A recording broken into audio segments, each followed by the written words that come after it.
tawanan. Yan din ang pinakahapon na magtulong ang mga taga-SMB. Yan guys.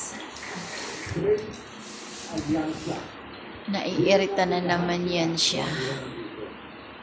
Focus natin ang Lapahulo. Great are our two partners. Siyempre, makikiusap namin sa aming mga kapatido. As a matter of fact, we've done that in the past already. Sabi ni Master, usap ko ng mga LGUs na namin on the side na baka pwedeng bitbitin na rin natin. Isama nila po si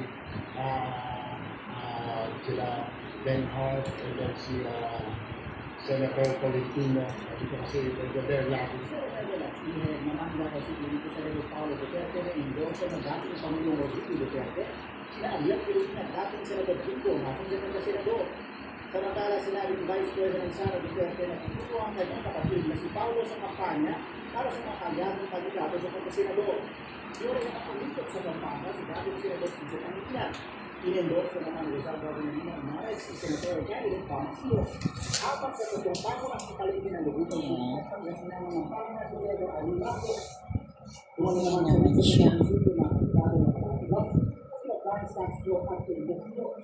Habang mga taxi worker at driver na natin na natin nakakaroon sa habang sumitigamit sa mga mga sinagayan sa Senatorial Cabinet na ayos na lang po 7 million euro na kapayan sa isang presidente ng mga kanya si Rico Hipierdo sa Kanina sa encourage ang mga sa Senator patuloy sa ganagat sa mas pinawak ng institusyon ng tulong para sa mga hindi at pasyente RG Cruz, TSPNews. Gagawain ni Pangulong Ferdinand Marcos Jr. ng Presidential Medal of Merit ang apat na Pilipina na nakaalam ngayong taon. Kabilang dito ang superstar at national artist for film and broadcast arts at si Moro Honor na namatay mula ang April 16 dahil sa acute respiratory failure. Gayon din ang Asia's Queen of Songs na si Quinita Corrales, isa pang veteran actress na hindi ng showbiz na si Gloria Romero at ang kanyang restaurateur at chef na si Margarita Torres.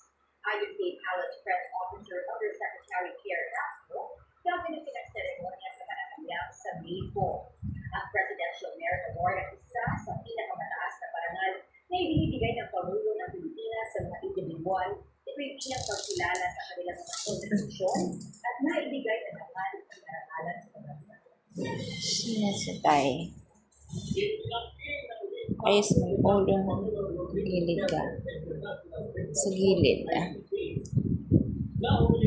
Tulog ka na, tay? Ha? Tulog ka na? Hoy, tulog ka na. Nagagalit na naman siya. Nagagalit. Ayaw nang ini-istorbo siya.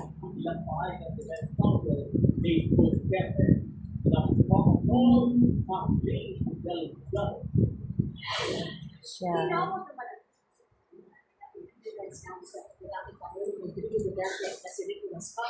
Tutulog na kami. Natutulog siya. Lagi lang nandiyan sa tumba-tumba pag natutulog. Ayaw niya nang hihiga siya sa higaan. Gusto niya lagi lang nasa tumba-tumba. Kahit nababaluktot na yung ulo, basta naandyan lang siya sa tumba-tumba.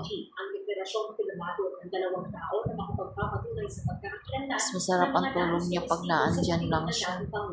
So there were two activist victims representatives by the names of Joe Butian and Christina Crotty, who made all sorts of assertions in the press that I would ask to restrict victims' participation in the process by limiting the ID documents being used.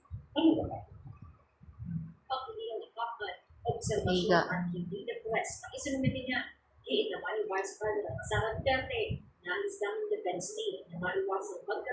Bye guys.